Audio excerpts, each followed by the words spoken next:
Pak, di sini saya ingin bertanya mengenai sistem penerimaan peserta didik serta prosedur penerimaannya itu bagaimana, Pak? Terus apakah seleksi masuknya itu menggunakan NIM atau lewat lingkungan? Kalau SMK ini Bu, dia punya aturan sendiri, beda dengan SMA.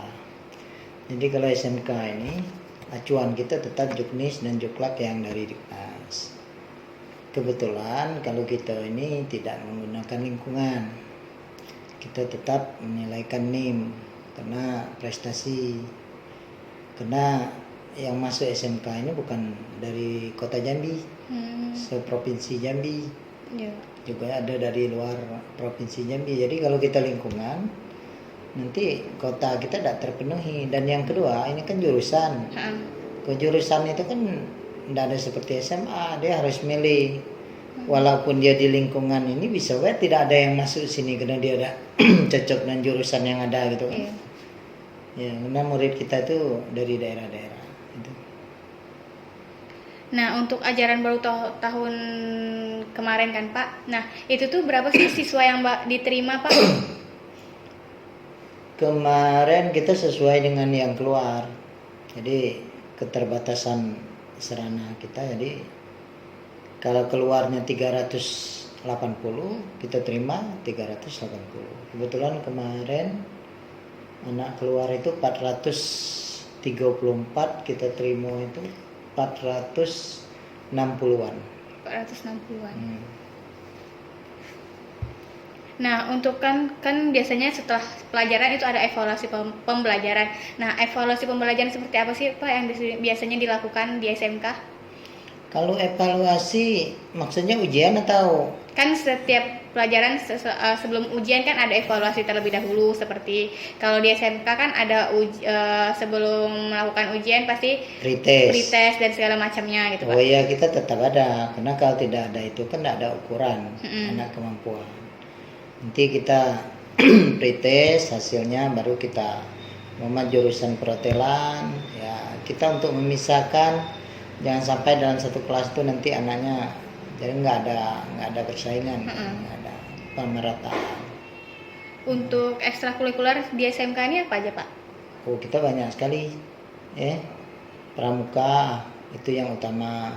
Iya. Sudah itu UKS, sudah itu rohis, olahraga. Yang jelas hampir semua kita ikut. Itu dilakukan di jam sekolah atau di luar jam sekolah dan hari apa Pak? Kalau pramuka kita hari Sabtu. Sabtu habis jam pelajaran kita mulai sore. Termasuk UKS, rohis, kegiatan juga anak yang jadwal. Guru yang pembimbing cuman mendampingi saja. Nah Pak, kan ada nih mutasi peserta didik. Apakah ada di SMK ini yang pernah termutasi dari SMK? Penyebabnya itu seperti apa sih Pak? Mutasi ke SMK lain? Iya. Karena kita jurusannya tertentu, kita nggak bisa sembarang menerima mutasi-mutasi itu.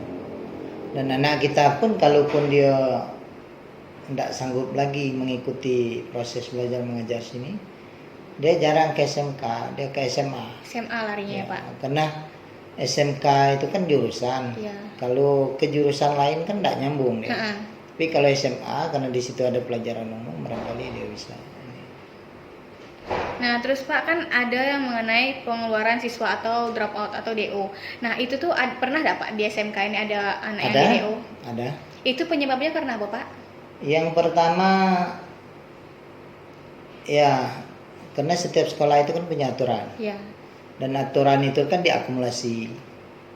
Jadi kalau memang anak itu tidak mampu lagi, dan yang kedua barangkali kita kan ada tahapan-tahapan. Yang pertama pembinaan guru bidang studi, sudah itu ke wali kelas juga tidak sanggup, lempar ke BK juga nggak sanggup, ke wakaf siswa. Akhirnya kalau memang anak itu udah dipanggil orang tua, udah bikin perjanjian, dia memang tidak sanggup lagi, udah kita keluar DO ya.